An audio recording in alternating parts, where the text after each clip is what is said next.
সবাই মরে যাবো, আমরা সবাই, কেউ থাকবো না। এই পৃথিবী থাকার জায়গা নয়। কিয়ামতের সময় আল্লাহ তাআলা মালাকুল মাউতকে বলবেন, সবার রূহ কবজ করে ফেলো, সবার, কেউ থাকবে না, সবার রূহ কবজ হয়ে যাবে। আল্লাহ মালাকুল মাউতকে বলবেন, মালাকুল মাউত কি অবস্থা? বলবে সব শেষ। মাইয়াপ্পা, কে বাকি?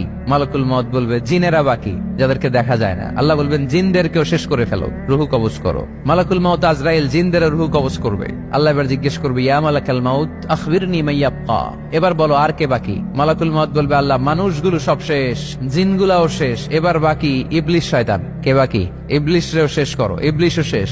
আল্লাহ আবার জিজ্ঞেস করবেন, ইয়া মালাকাল মাউতি মাইয়াব্বা, আর কে বেঁচে আছে বলো?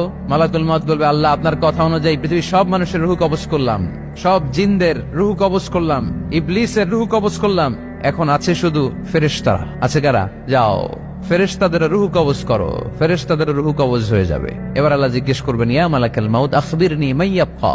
মালাকুল মাউত বলবে, আল্লাহ আপনার কথা মতো ধরে ধরে সব শেষ, ফেরেশতাও শেষ, 4 জন ছাড়া। কয়জন ছাড়া? জোরে বলেন, কয়জন ছাড়া? ইসরাফিল, জিব্রাইল, মিকাইল, আজরাইল। আল্লাহ এই 4 জন আমরা বাকি। আল্লাহ বলবে, যাও ইযহাব ইনতালিক ইলা জিবরিল ওয়াকবাদ রূহাহ, জিব্রাইলের রূহ কবজ করো। ইযহাব ইলা ইসরাফিল ওয়াকবাদ রূহাহ, ইসরাফিলের রূহ কবজ করো। ইযহাব ইলা মিকাইল ওয়াকবাদ রূহা, রূহ কবজ করো। ওই 3 ফেরেশতাও শেষ। এবার আল্লাহ তাআলা জিজ্ঞেস করবেন, ইয়া মালাকাল মাউত আখবিরনি মাইয়াব্বা, হে মালাকুল মাউত আর কে বাকি আছে বলো? মালাকুল মাউত বলবে, আল্লাহ আপনার কথা মতো মানুষগুলো শেষ, জিনগুলো শেষ, ইবলিস শেষ, আমার বাকি 3 ভাই ইসরাফিল, মিকাইল, জিব্রাইলও শেষ, শুধু আমি, শুধু আমি। আল্লাহ বলবেন, কেউ নাই? মালাকুল মাউত বলবে, না আল্লাহ কেউ নাই।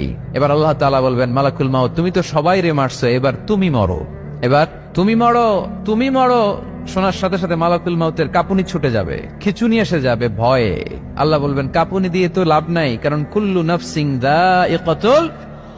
রাব্বুল আলামিন বলবেন, মালাকুল মাউত কেঁদো না, এটাই দুনিয়ার বিধান, আমি আল্লাহর দেয়া বিধান, এটাই, জন্মালেই মরতে হয়। যাও জান্নাত জাহান্নামের মাঝখানে একটা জায়গা আছে, জায়গাটার নাম হলো আরাফ।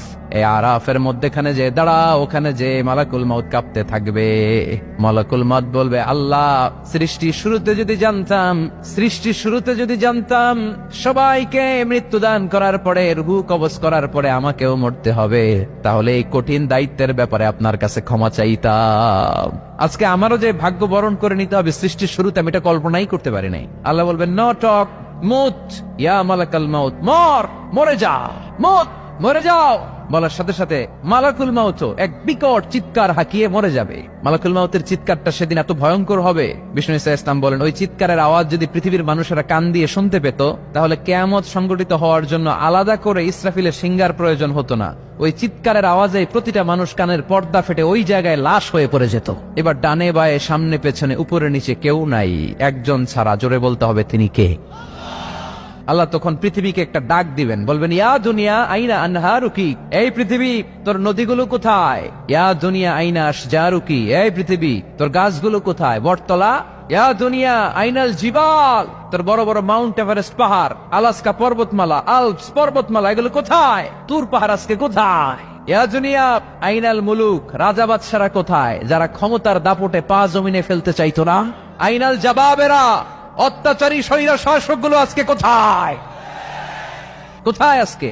কোন আওয়াজ নাই। আল্লাহ তখন হুঙ্কার দিয়ে বলবেন, লিমানিল মুলকুল ইয়াউম, who belongs the kingdom today. আল্লাহ চিৎকার দিয়ে বলবেন, আজকে ক্ষমতা কার? আওয়াজ করে বলেন, সেদিন ক্ষমতা কার? আল্লাহ সেদিন প্রশ্ন করে নিজেই নিজের প্রশ্নের উত্তর দিবেন, লিমানিল মুলকুল ইয়াউমা লিল্লাহিল ওয়াহিদিল কাহ্হার। সেদিন ক্ষমতা দুনিয়ার কোন রাজার নাই, কোন বাদশার নাই, কোন স্বৈর শাসকের নাই, কোন সুলতানের নাই, কারো নাই। সেদিন ক্ষমতা চলবে একজনের, তিনি কে? তার নাম হচ্ছে রহমান। তার নাম কি? আরো জোরে বলেন, কি নাম? এজন্য রহমান কারে বলে আজকে চিনতে পারছেন? তার দয়ার শেষ আছে? তার ক্ষমতার কোন কুল কিনারা আছে? তার ধন ভান্ডারে কোনো কমতি আছে? এজন্য লা বিশাইইন মিন নিআমিকা রাব্বানা নুকাযযিবু ফালাকাল হামদ, we don't deny any of your mercy and blessings, all praises to you. আল্লাহ তোমার কোন নিয়ামতকে আমরা অস্বীকার করি না। আল্লাহ প্রথমে ধমক দিয়ে বলছেন, এই মানব জাতি আর জিন জাতি, আমার কোন নিয়ামতকে অস্বীকার করবি? আমরা বলি কোনটাই অস্বীকার করি না। সকল প্রশংসার মালিক একজন, তিনি কে? ইমাম বাইহাকি বলেন, আল্লাহর হাবিব সাল্লাল্লাহু আলাইহি ওয়াসাল্লাম ইরশাদ করেছেন, ইন্না লিকুল্লি শাইইন আরুস ওয়া আরুসুল কুরআনি সূরাতু আর রহমান। আলেম ওলামারা বলেন তো আরুস মানে কি? মাশাআল্লাহ, নববধূ। আরুস মানি নতুন বউ, আরুস মানি নতুন বউ, নববধূ। আল্লাহর হাবিব বললেন লিকুল্লি শাইইন আরুস, সবার একটা করে নববধূ হয়। আর কোরআনের নববধূর নাম সূরা আর রহমান।